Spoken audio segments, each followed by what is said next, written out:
ఒక్క కారణమే చెప్పాను, దేవునివి స్వాధీనం చేసుకోలేకపోవడానికి కారణం ఏంటి అని. ఒక్క కారణమే చెప్పాను, ఇంకా కొన్ని ఉన్నాయి. నా తండ్రి చిత్తం అయితే ఈసారి అందిస్తాను. మన అవిశ్వాసము. రెండవది దేవుణ్ణి అడగకపోవటం, ప్రార్థించకపోవటం, బలవంతుని బంధించకపోవటం. రాసుకో, ఇంట్రెస్ట్ ఉంటే రాసుకో. మూడవది పోరాటాన్ని ఆపేయటం, పోరాడకపోవటం. స్వాధీనపరచుకోవాలంటే పోరాటం జరగాలి. ఎందుకు స్వాధీనపరచుకోలేకపోతున్నావు? పోరాడమన్నాడు ప్రభు, పోరాడి గెలుచుకోమన్నాడు. ఏమండి, బలవంతుని బంధించమన్నాడు. మత్తయి సువార్త 18:18. బలవంతుని ఇల్లు దోచుకోవాలంటే ముందు బలవంతుని బంధించాలి. భూమి మీద బలవంతుడు ఎవడు? సైతానుగాడు. వాడి ఇల్లు ఏంటి? భూమి.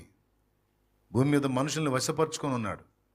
వాని చేతుల్లోంచి నశించిపోతున్న ఆత్మల్ని బయటికి లాగాలంటే ముందు వాడిని బంధించాలి. వాడిని బంధించే దేవుడు నువ్వా, దేవుడా?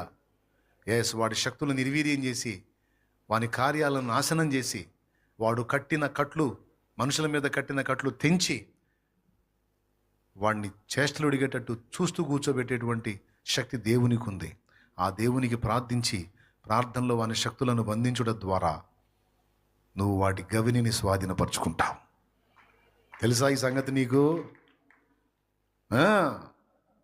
మీ తండ్రిది వాడు అడ్డగించాడు, వాడిని బంధించిన ఎడల నువ్వు వాడి ఇంటిని స్వాధీనం చేసుకోగలవు. ప్రార్థనా జీవితం, విశ్వాసం మొదటిదైతే, రెండవది ప్రార్థనలో దేవుణ్ణి అడుగుట.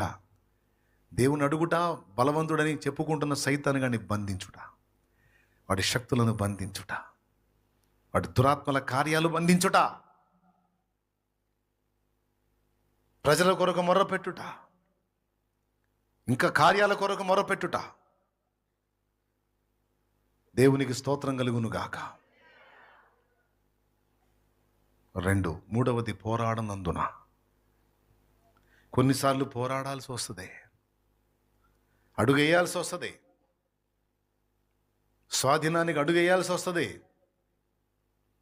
పోరాడి సాధించుకోమన్నాడు.